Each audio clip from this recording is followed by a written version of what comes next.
Carlos de la Cruz was a man of principles, known for his unwavering integrity and loyalty in both his work and personal life. He had built his business from the ground up, facing challenges that most would shy away from. A resilient businessman, he poured every ounce of effort into providing a good life for his family. But the most valuable legacy he hoped to leave behind wasn't his business. Instead, it was the lessons in honesty, resilience, and loyalty that he instilled in his only son, Carlos de la Cruz. Growing up, Charles idolized his father. Carlos wasn't just his father but also his greatest role model and the moral compass guiding his life. Every day after school, Charles would head straight to his father's workshop, where Carlos managed a small but successful truck repair business. The workshop smelled of oil and metal, a rugged setting that seemed to reflect the strength of its owner. Here, the two would spend countless hours together, talking about life, work, and the principles Carlos held dear.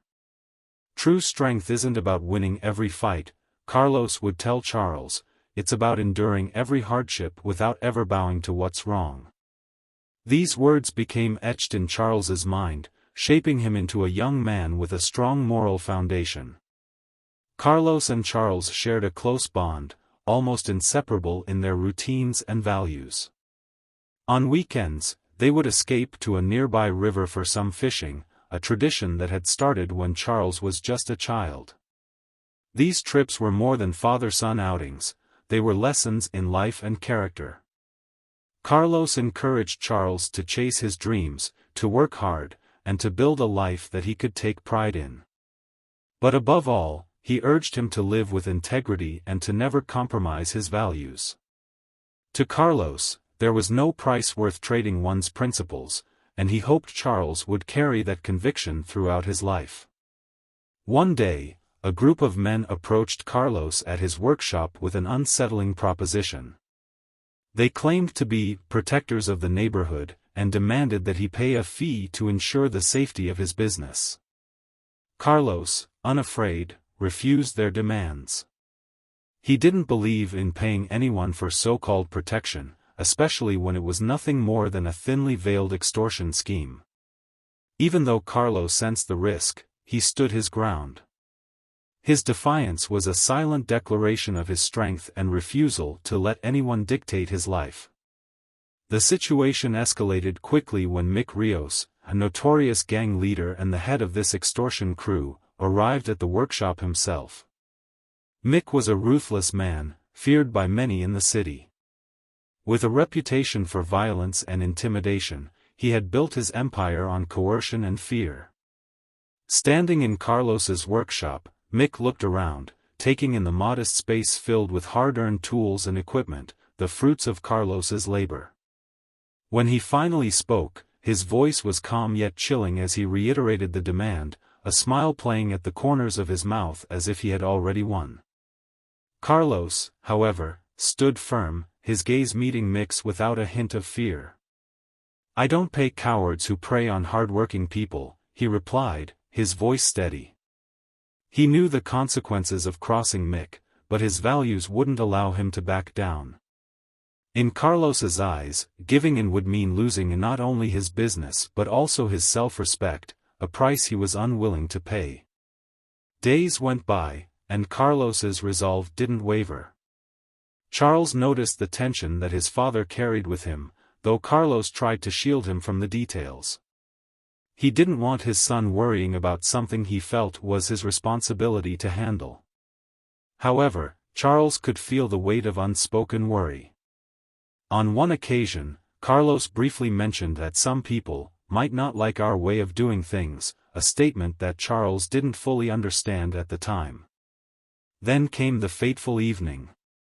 Charles was at home when he received a frantic phone call from a family friend who had been at the workshop. "Charles, your father, he's been attacked." The words hit him like a punch to the gut. Heart racing, he rushed out of the house and made his way to the workshop as fast as he could. The usually quiet streets blurred around him as panic tightened its grip on his chest. When Charles arrived at the scene, he was greeted by a horrifying sight. The once familiar workshop was now marked by chaos and tragedy. His father lay on the cold concrete floor, his body bruised and broken, surrounded by the remnants of his life's work.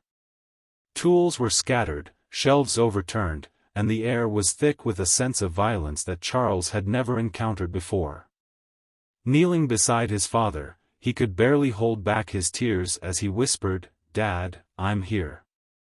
Carlos's breath was shallow, his face pale as he looked up at his son, the strength he had once possessed now fading with each passing moment.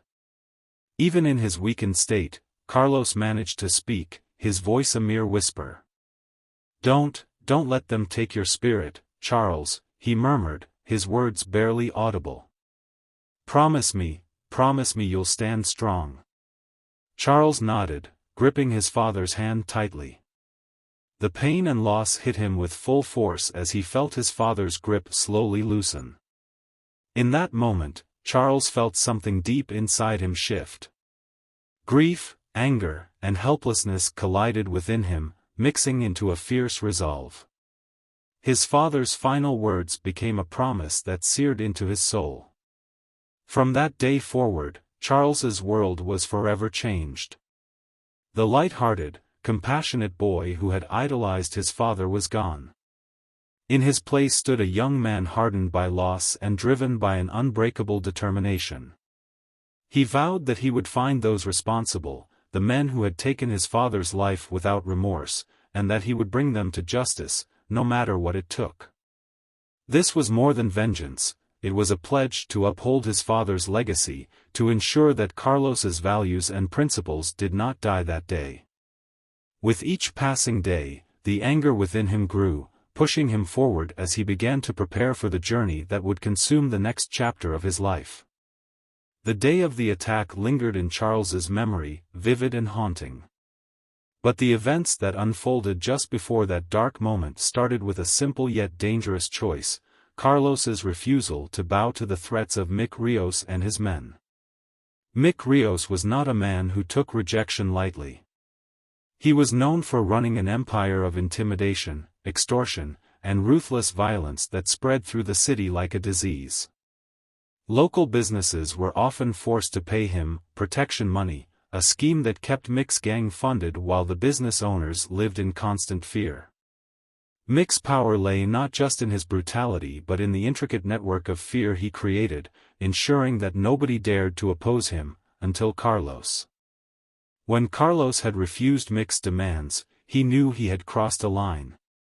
He expected some form of retaliation but chose to stand firm. The principles he had taught Charles guided him, and he refused to compromise, even in the face of a dangerous adversary. Yet, Carlos underestimated just how far Mick would go to send a message to anyone else who might think of defying him. One night, while Carlos worked late in his warehouse, Mick and 4 of his men arrived. The faint sound of footsteps echoed through the empty building, and Carlos, sensing the tension in the air, felt a chill run down his spine. He put down his tools, straightened himself, and turned to face the intruders with an unflinching gaze. There was no fear in his eyes, only defiance. Mick stepped forward, a cold smile curling on his lips as he studied Carlos, as though he were assessing prey. "Carlos," he began, his tone mocking, "we tried to be reasonable. You had your chance. All we asked for was a little respect." Carlos didn't respond, his silence speaking louder than any words could. Mick's smile faded, replaced by a look of irritation. He nodded to his men, a silent command that unleashed chaos. The men descended on Carlos, fists swinging, shattering the peace of the quiet warehouse. Carlos fought back as best he could, his strength and resilience showing even as they outnumbered and overpowered him. The attack quickly escalated from intimidation to a brutal, merciless beating.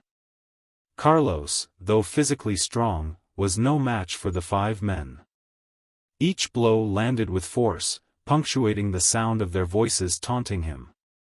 Blood trickled down his face, his breaths grew labored, and he could feel his strength waning with each second.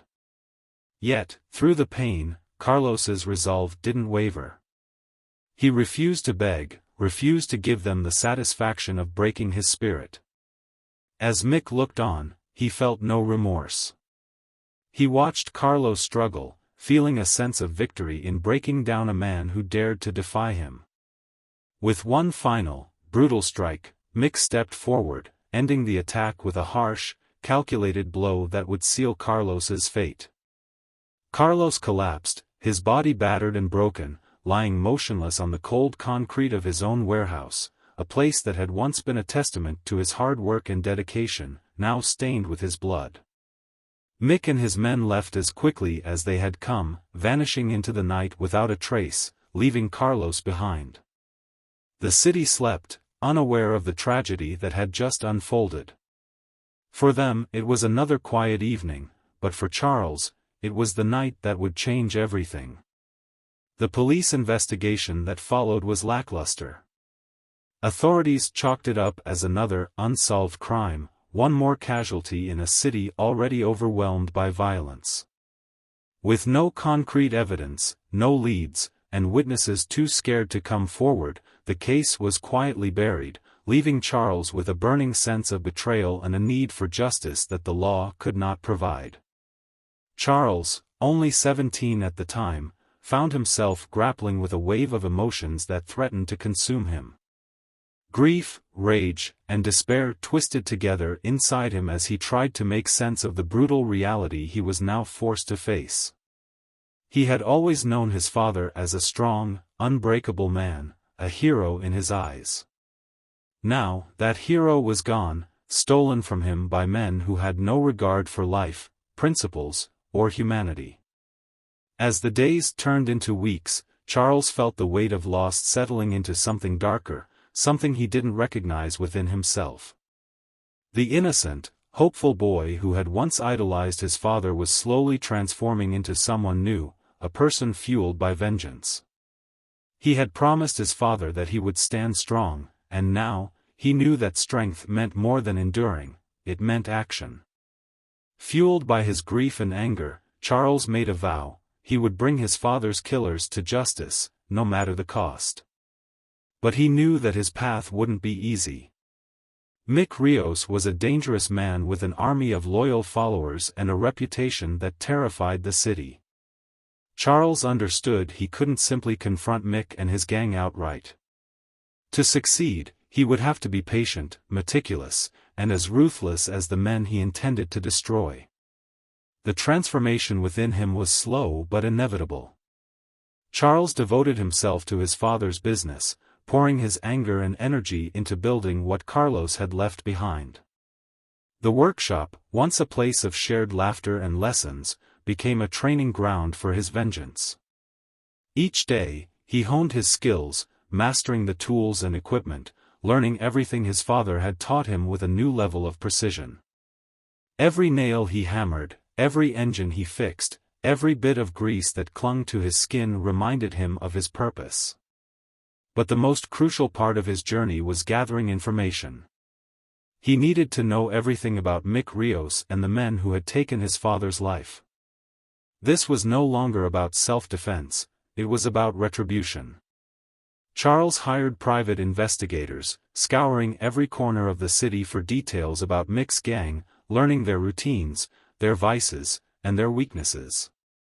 Over time, he pieced together a profile on each man, a roadmap of revenge that became as clear to him as the tools in his workshop.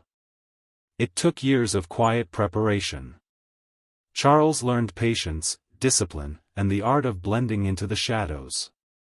He became an invisible force, waiting, watching, and studying the men who thought they had gotten away with murder. The more he learned, the colder and more calculating he became, a man hardened by loss but tempered by purpose. Each piece of information he uncovered brought him one step closer to fulfilling the promise he had made to his father. And so, Charles waited, biding his time, preparing for the day when he would confront each of his father's killers face to face. The wheels of his plan were set in motion, each step meticulously crafted, his path clear. For him, there was no turning back. This was only the beginning. After years of silent preparation, Charles was finally ready.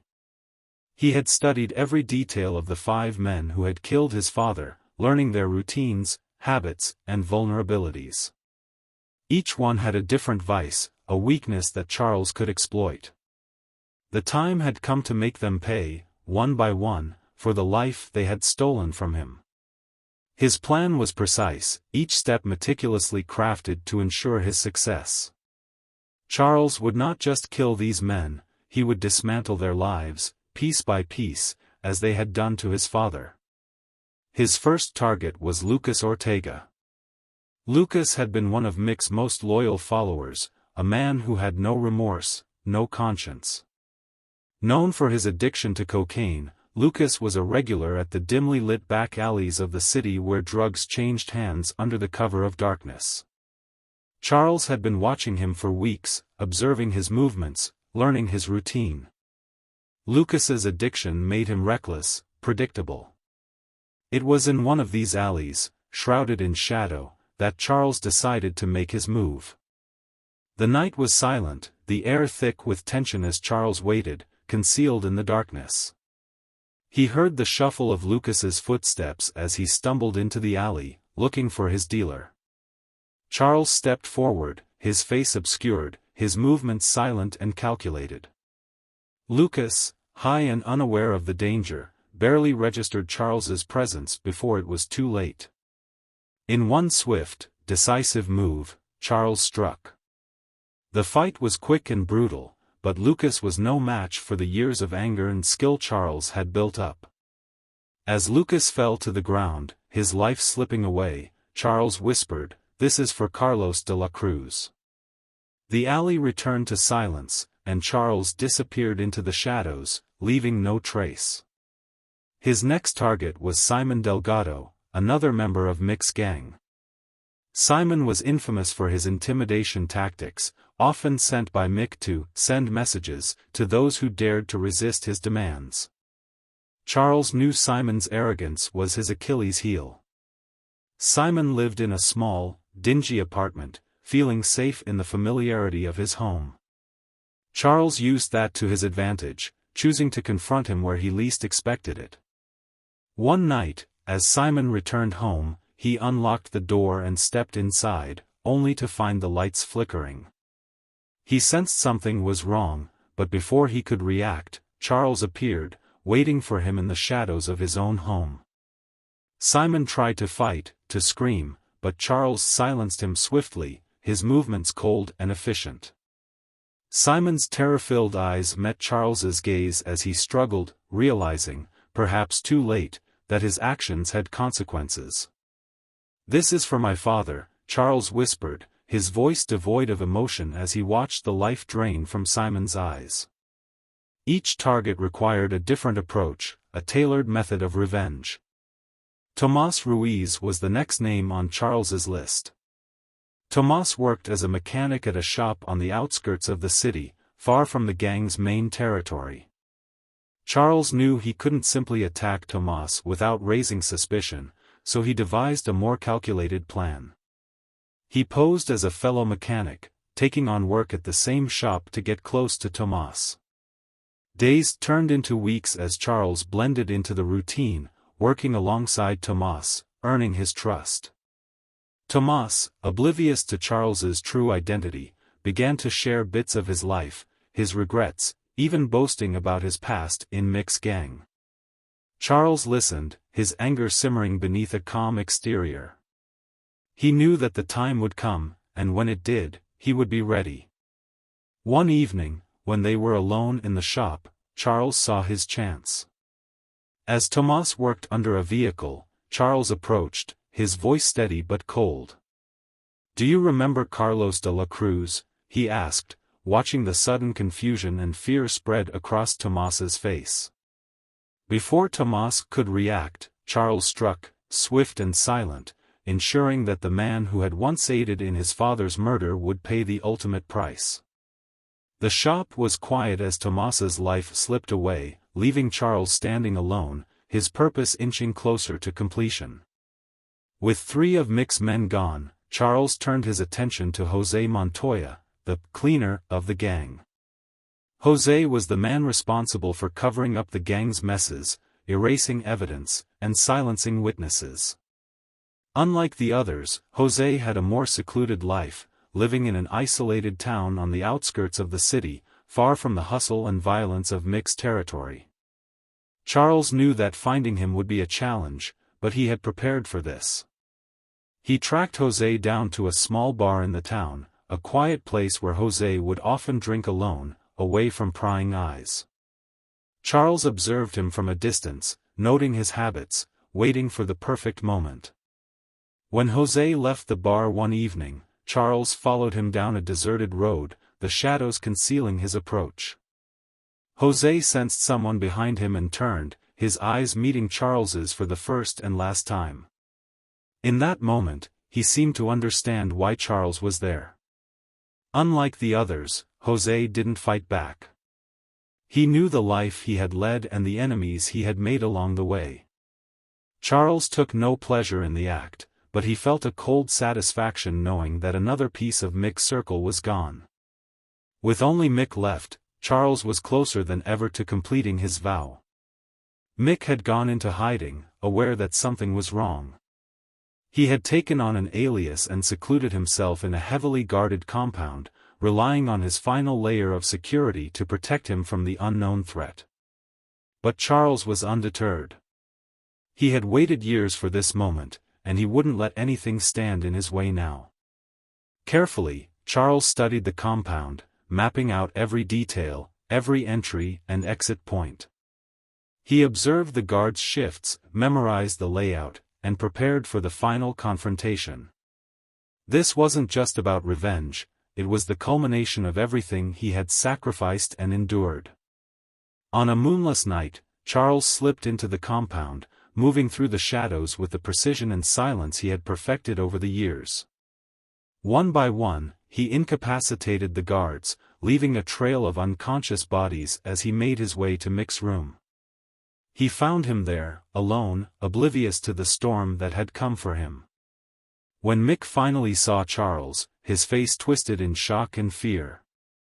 Who are you?" he stammered, backing away. Charles stepped forward, his eyes cold and resolute.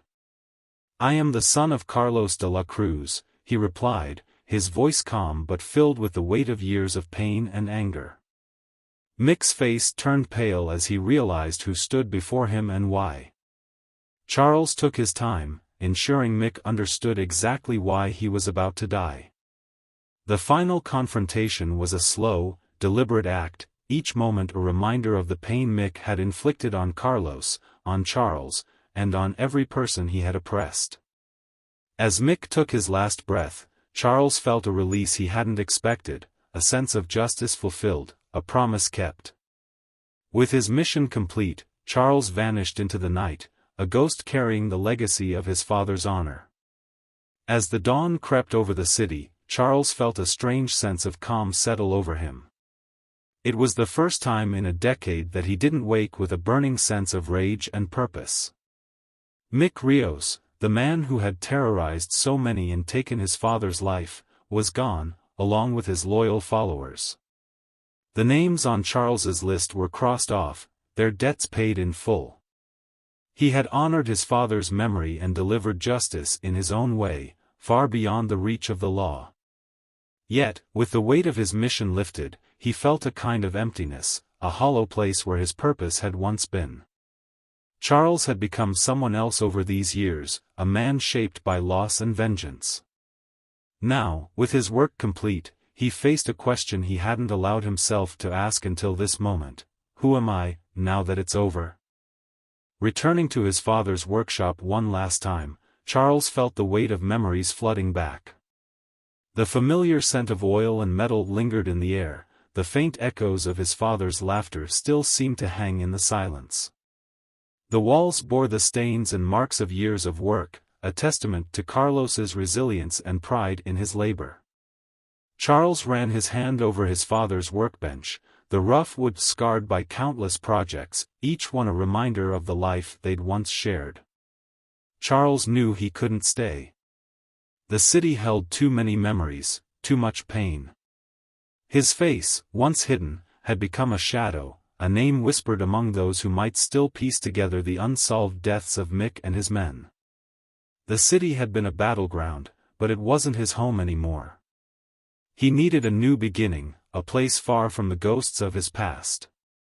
With quiet determination, Charles set a plan into motion. He contacted an old friend of his father's, a man named Raoul, who had connections across borders.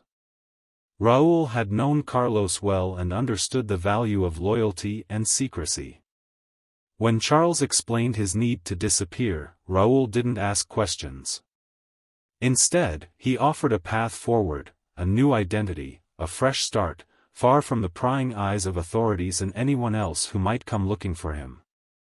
Days later, Charles boarded a plane to Argentina under his new name, leaving behind his life in the city for good. As the plane ascended into the sky, he looked out the window, watching the familiar landscape shrink away beneath him. It was a strange feeling, one of both relief and finality. He wasn't just leaving a place, he was leaving a version of himself, the young man driven by grief and rage, the son who had avenged his father. He was letting go of the identity that had defined him for so long. In Argentina, Charles found himself in a small coastal town, a place where life moved at a slower pace, untouched by the shadows of his past. The town had a quiet charm, with cobblestone streets lined with brightly painted houses and open-air markets where locals sold fresh produce and handmade crafts. The people here were warm, friendly, their lives simple and content. To them, Charles was just another newcomer, a quiet, reserved man who kept to himself. Over time, Charles settled into his new life, working as a mechanic at a small garage owned by an elderly man named Ernesto. Ernesto reminded Charles of his father, a hard-working, honest man who had spent his life fixing things, taking pride in his craft. Charles didn't share much about his past, and Ernesto didn't press him. They worked in comfortable silence, each respecting the other's boundaries. Slowly, Charles began to find a sense of peace he hadn't known in years. But even as he built a new life, traces of his past lingered. He would sometimes catch himself looking over his shoulder, his instincts on high alert, expecting a danger that no longer existed.